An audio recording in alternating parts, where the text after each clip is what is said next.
మార్కండేయ మహర్షి ఒకసారి బ్రహ్మదేవుని దగ్గరికి వెళ్ళి, స్వామి, ఇంతవరకు చెప్పని రహస్యం భూమండలంలో ఏదైనా ఒకటి ఉంటే ఈ లోకము తరించడానికి నాకేదైనా ఇటువంటి బోధ చేయమని అడిగాడు.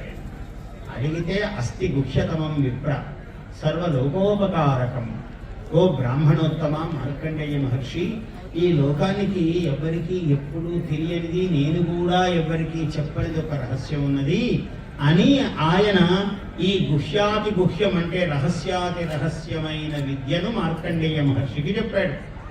ఆ మార్కండేయ మహర్షి ద్వారా లోకానికి అందినది ఈ విద్య, ఈ సప్తశతి.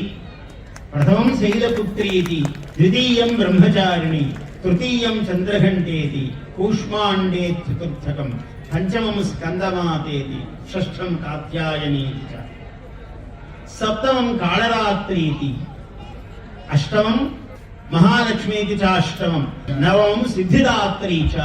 ఇలా 9 విధాల అద్భుతమైన నామధేయములతో 700 మహామంత్రములతో ఏర్పడినది ఈ విద్య. ఇదేమిటయా? సావర్ణి సూర్యతనయ యో మనుఃకథ్యదేష్టమః అన్నాడు. సూర్యతనయుడైనటువంటి సావర్ణి అనే మహానుభావుడు రాబోయే తరములో మన్వంతర అధిపతి అవుతాడు. రాబోయే మన్వంతరములో, ఇప్పుడు వైవస్వత మన్వంతరములో ఉన్నాం. సావర్ణి మన్వంతరములో కాబోయే మన్వంతర అధిపతి గురించి ఇప్పుడు చెప్పాడు. చాలా గొప్ప రహస్యం. సామ్రాజ్యాధిపతి అంటే 5 ఏళ్ళు ఓ పదవిలో ఉండడం, 10 ఏళ్ళు పదవిలో అసలు లెక్క కూడా కాదు. మొత్తము యుగాంతరాలు 72 మహాయుగాల పాటు ఉండేది అటువంటి యోగము. అటువంటి మన్వంతర ఆధిపత్యమును అమ్మవారు కటాక్షముతో ప్రసాదించింది.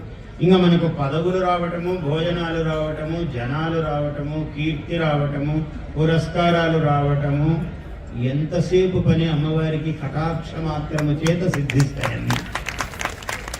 అంత వైభవప్రదమైనది ఈ సప్తశతి. అవి 10,000 పారాయణాలు, వాటికి ఇన్ని క్షీరతర్పణాలు, ఇన్ని హోమాలు. ఎంత గొప్ప విద్య అండి! బ్రహ్మ విద్యలో బ్రహ్మ విద్య. చండీ మంత్రము పరామంత్రము, నవాక్షరి పూర్ణ మంత్రం అది. ఇవి అన్నీ దేనికవి సమానములు. అయ్యా షోడశాక్షరి అన్నాడు ఒక మహానుభావుడు, చాలా గొప్ప మంత్రము. పంచదశి అన్నారు, చాలా గొప్ప మంత్రము. ఇలా ఎన్ని అక్షరాలున్నా అది పూర్ణ పరిపూర్ణ మంత్రం, దేనికదే సాటి. అటువంటి మంత్రములలో, పూర్ణ మంత్రములలో చండీ మంత్రము. ఆమె స్వరూపమే మహాకాళి, మహాలక్ష్మి, మహాసరస్వతి. 3 అమ్మలు ఉన్నారు. 3 విధములైనటువంటి అనుగ్రహాలు ఉన్నాయి. అటువంటి తల్లి ఉపాసింపబడుతూ ఉన్నది.